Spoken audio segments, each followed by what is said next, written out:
আজকে থেকে বহু বছর আগে, আমার কথাটা একটু শুনেন, বহু বছর আগে একটা ধর্মযাজক ছিল খ্রিস্টান। আমাদের ইয়াং জেনারেশনের সমস্যা কি, তারা সামনে একটা কিছু দেখলে দৌড় দিয়ে ওখানে যাওয়ার চেষ্টা করে। ওরা বুঝে না কিন্তু আসলে এটা আসলো কোত্থেকে, কে চালু করলো, কোত্থেকে আসলো, কি অবস্থা। ওটা 270 সাল কি 90 সালের কথা, অনেক আগের কথা। ওখানে একটা সেন্ট বলে এরা, যে সেন্ট মার্টিন আপনারা বলেন, এটাও একটা ধর্মযাজকের নামেই।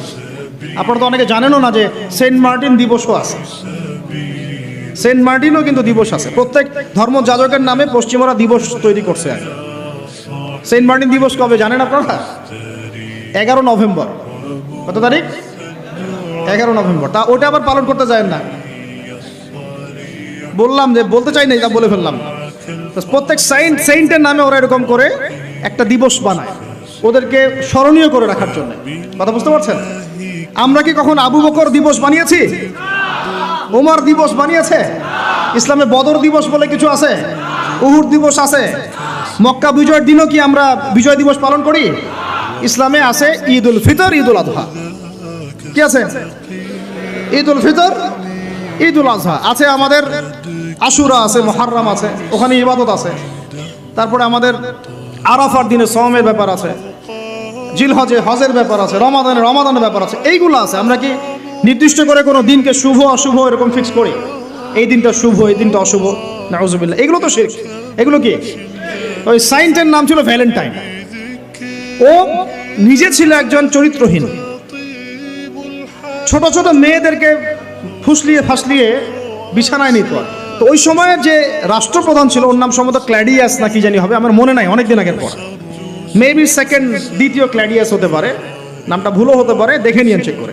তো এ আবার ছিল একটু সৎ।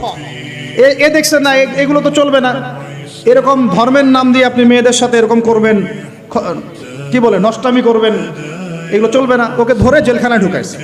জেলখানায় ঢুকানোর পরে একজন কারারক্ষী আছে, ওই কারারক্ষীর মেয়ে আবার অন্ধ, আর এ সাইন্ট আবার চিকিৎসকও ছিল, সে আবার ট্রিটমেন্টও করত, চিকিৎসকও ছিল। তো সে চিকিৎসা করে করে ওই মেয়েটার চোখ কিছুটা ভালো করে দেয়। পরে ওই মেয়ের সাথেও আবার জেনায় লিপ্ত হয়। এরপরে একে ফাঁসি দেওয়া হয়। এরও প্রায় 200 বছর পরে, 400 মনে হয় 90 সাল কি 93 সালের দিকে এসে ওই পরের জেনারেশনের কোনো এক রাজা, ওর নামও ভুলে গেছে, এগুলো মনে রাখতেও চাই না, আসলে মনে রাখার বিষয়ও না। সে এসে ওই দিবসটাকে চালু করলো, যে সে একটা খুব বড় মস্ত প্রেমিক ছিল, মহাপুরুষ ছিল, মহাপ্রেমিক ছিল, তাকে স্মরণ করে রাখা উচিত, স্মরণীয় করে রাখা উচিত। ওই সময় থেকে যে 14 ফেব্রুয়ারি ভ্যালেন্টাইন্স ডে চালু হয়েছে। এরপরে ইউরোপের মধ্যে, শোনেন, ইউরোপের মধ্যে কয়েকটা দেশ ছাড়া কেউই এটাকে গ্রহণ করে নাই। ইতালিতে এই ঘটনাটা ঘটছে, স্বয়ং ফ্রান্সও এটা অনেক সময় গ্রহণ করে নাই। ফ্রান্সে 1779 সালের দিকে, 1779 সালের দিকে ফ্রান্স সরকার এটাকে নিষিদ্ধ করছিল।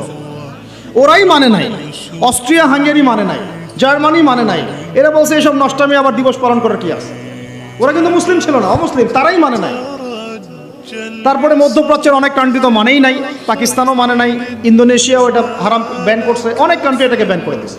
শুধুমাত্র ব্রিটেনই প্রতি বছর প্রায় 100 কোটি পাউন্ড খরচ করে এই দিবসটাকে জিয়ে রাখার জন্য এবং সারা বিশ্বে এটাকে ছড়ায় দেওয়ার জন্য। আর কত শুনবেন, এগুলো বলতে থাকলে এগুলো নিয়েই রাত পার করা যায়।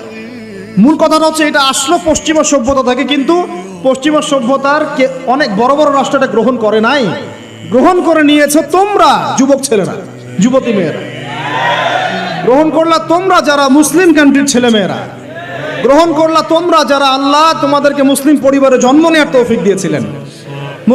গ্রহণ করলো কারা? যারা উম্মতে মুহাম্মাদি বলে দাবি করে। চিন্তা করা যায়। আর বাংলাদেশে, সুবহানাল্লাহ, বাংলাদেশে এটা কিন্তু ছিল না। 1993 সালের আগ পর্যন্ত এটা ছিল না। কত সাল বলেন? 1993 সালের আগ পর্যন্ত বাংলাদেশে এটা চালু হয় নাই। আপনারা হিস্ট্রি ঘাটেন, পড়েন যে কবে থেকে এটা শুরু হলো। 1993 সালে ওই সময় একটা পত্রিকা ছিল, সম্ভবত তার নাম জয় দিন, নাম শুনছেন? ওর একটা সম্পাদক ছিল, তার নাম হচ্ছে শফিক রহমান।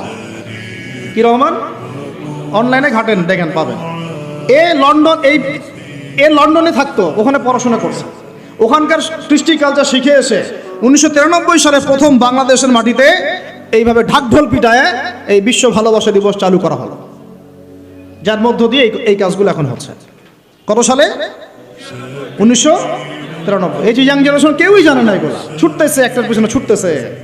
আমাদের ইয়াংদের মূল প্রবলেম এটা, একটা সামনে কিছু দেখলে দৌড় দেওয়া শুরু করে, আর দাঁড়াও রে ভাই, দেখো এটা কার, কোত্থেকে আসছে, এর সাথে আমাদের কোনো সম্পর্ক আছে কিনা, এটা আমাদের সংস্কৃতি কিনা, এটা করলে আল্লাহ আবার আমাকে ধরবে কিনা, রাসূল আবার আমার উপর রাগ হবে কিনা কিয়ামতের মাঠে, আমার আমল নামে আবার গোনা জমাবে কিনা, এগুলো হিসাব আমি কেমন করে দিব, এই চিন্তা করতে হবে না? তুমি তো ভাই মুসলিম পরিবারের যুবক, মুসলিম পরিবারের যুবতী, তোমাদের দ্বারা তো এটা আশা করা যায় না। অন্যরা করুক, সেটা না হয় আলাদা বিষয়, আমরা ওগুলো দেখতেও চাই না কে কি করে। 1993-তে এটা বাংলাদেশে আসে, আবার বাংলাদেশে আবার ডাবল জাহেলিয়াত আসছে। কিরকম? যেটা আবার অন্য কান্ট্রিতে আসে নাই।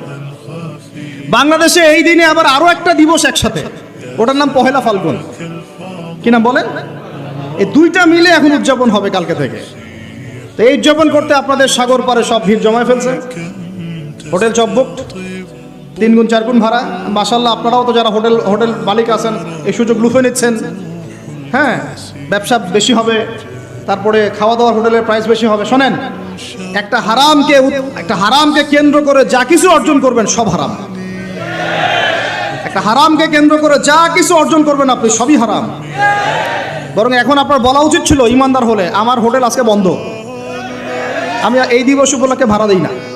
সাগরের সামনে দ্বারা এগুলো করতেছে, সাগরের এক একটা ঢেউ এটা সাক্ষী থাকতেছে। আল্লাহ পাক কোরআনে বলেছেন, লাকাদ কানা লাকুম ফি রাসূলিল্লাহি উসওয়াতুন হাসানা, তোমাদের মধ্যে আল্লাহর নবী মুহাম্মদ সাল্লাল্লাহু আলাইহি ওয়াসাল্লামের মধ্যেই আছে সর্বোত্তম আদর্শ। আর এই দিবস পালনের মধ্য দিয়ে আপনারা ওই সেন্ট ভ্যালেন্টাইন্স ওর আদর্শ ফলো করতেছেন। নাউযুবিল্লাহ। হাদিসে নবীজি বলছেন, আল মারউ মা'a মান আহাব, যে যাকে ভালোবাসবে। অন্য হাদিসে আসছে যে কম যার সাদৃশ্য অনুসরণ করবে তার সাথেই তার হাসর হবে। তাহলে আপনারা তার সাথে হাসরের প্রিপারেশন নিতে থাকেন।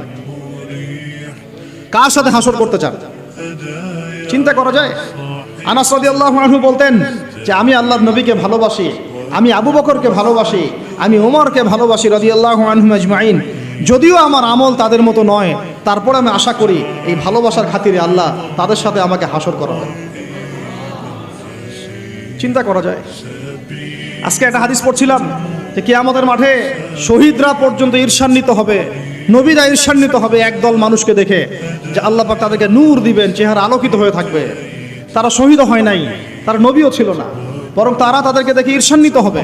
আল্লাহ পাক বলবেন, এরা আমার সেই সব বান্দা যারা একে অপরকে মহব্বত করত শুধু আমার সন্তুষ্টির জন্য। আর আমরা জেনাকে মহব্বত নাম দিয়েছে। এখন আমি এই জায়গাটা থেকে একটু ভিতরে যাই। দেখেন, 1993 সালে এটা চালু হওয়ার পর থেকে কি হলো, আসলে হলোটা কি দেখেন। হলো মানে কি, একটু মনোযোগ দাও আমার দিকে তোমরা ইয়াংরা।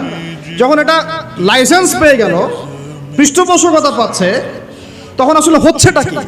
একটা জিনিস লাইসেন্স ছিল না, পৃষ্ঠপোষকতা ছিল না, মানুষ অল্প কিছু মানুষ করতো, সেটা আলাদা বিষয়। আর যখন একটা বিষয় মানে আপনি ঢাকঢোল পিটায় উদযাপন করতেছেন, তখন এটা একটা কি পেয়ে যায়, একটা আনুষ্ঠানিকতা পেয়ে যায়, একটা লিগালাইজড হয়ে যায় জিনিসটা। মনে হয় যে ওটাই মনে হয় করণীয়, ওটা যারা করছে না ওরাই মনে হয় ব্যাকডেটেড, এমন হয়ে যায় বিষয়টা। হলো কি তারপরে হলো ছেলে মেয়েদের ফ্রি একটা মিক্সিং শুরু হয়ে গেল।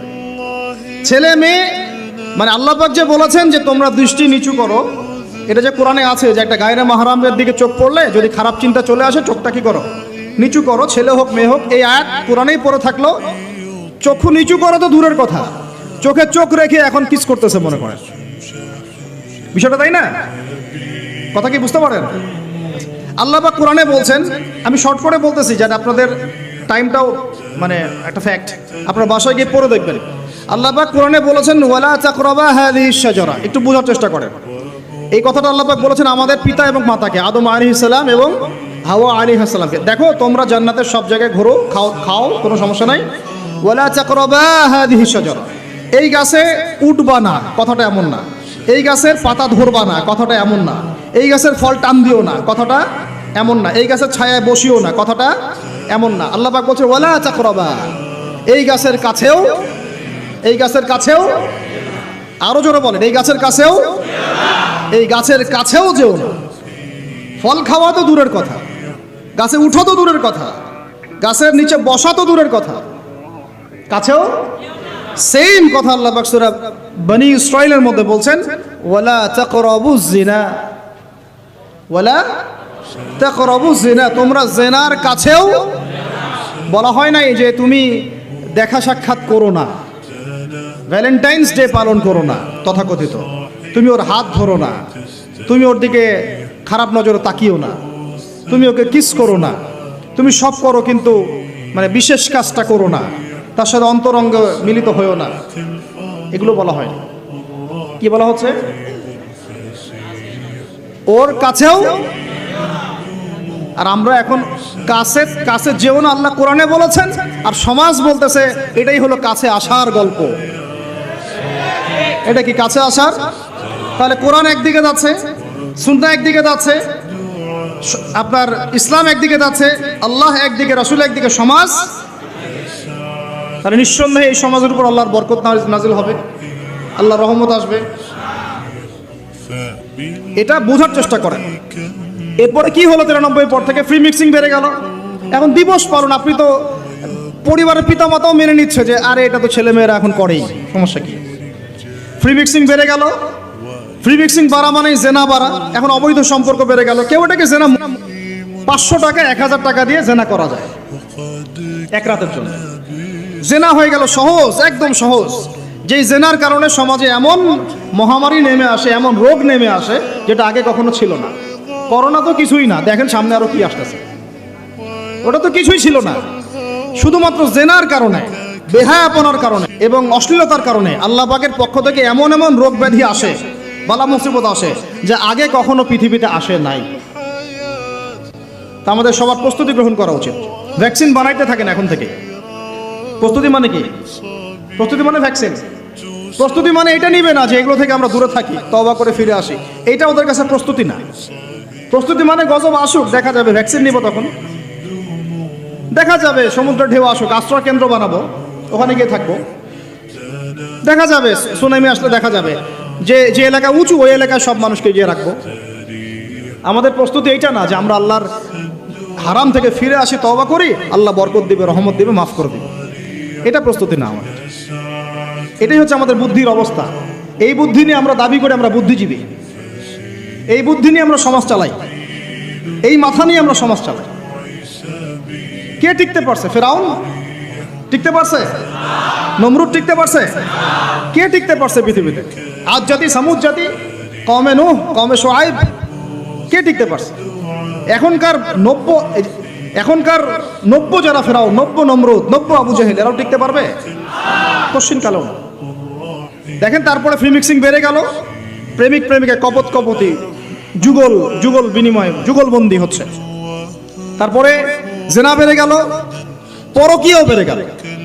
জেনাও বেড়ে গেল, পরকীয়াও বেড়ে গেল। অথচ কোরআন বলছে জেনা করলে কোরআনের শাস্তি হচ্ছে 100 বেত্রাঘাত দিতে হবে। কতটা? আর ওইটা আপনি দিবস পালন করতেছেন এখন। আল্লাহ বলছেন এটা করলে 100 বেত্রাঘাত, আর 1 বছরের জন্য ওই এলাকা থেকে নির্বাসন। এটা কোরআন বলছে, সূরা নূরের আয়াত 2 নম্বর 3 নম্বর আয়াত। এটা বলছে কোরআন, কথা বলছে এটা। আর সমাজ বলতেছে আসো কাছে আসার গল্প, আরো জেনা করো। আল্লাহ বলছেন কাছেও যেও না, আমি বলছি এটাই কাছে আসার গল্প। এরপরে বাড়লো পরকীয়া, এর সাথে আরো বিভিন্ন সিরিয়াল, হিন্দি সিরিয়াল, এইটা স্টার জলসা, জি বাংলা দেখে দেখে আমাদের একদম মাথাটা খারাপ হয়ে গেল। বাসায় বউ, বাইরে আরো 3-4টা, বাসায় স্বামী, বাইরে 3-4টা।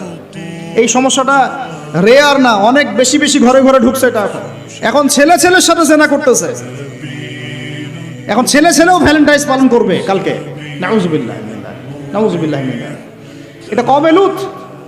এটা কোন কওম? কওমে লূত। আল্লাহ পাক ওই কওমকে এরকম করে মাটি থেকে উপরে উঠিয়ে পাথর নিক্ষেপ করে সবগুলোকে থেতলা করে মাটিতে দাফন করে দিয়েছিলেন।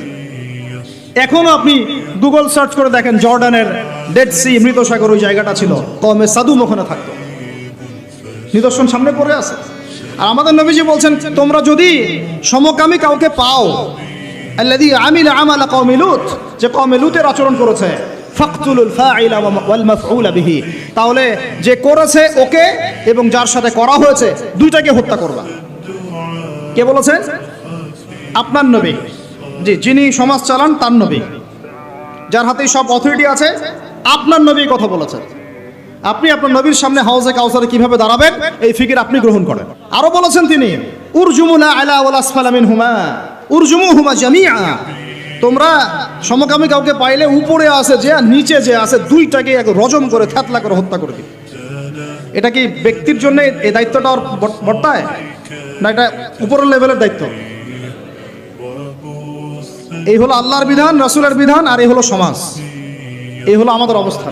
এরপর আমরা দাবি করতেছি আমরা মুসলমান, আমরা মানে মরার সাথে সাথেই জান্নাতে চলে যাবো। নাউযুবিল্লাহ, চিন্তা করা যায়? আমরা দাবি করতেছি আমরা মুহাম্মদ সাল্লাল্লাহু আলাইহি ওয়াসাল্লামের উম্মত, আমরা তার হাতে হাউজে কাউসারও চাই, তার সুপারিশও মানে প্রত্যাশা করি, আর পুরো জীবনটা উপর থেকে নিচ পর্যন্ত তার বিরুদ্ধাচরণ করে চালাচ্ছে। এটা আমাদের দেশে 1993 থেকে শুরু হলো। ভালোবাসা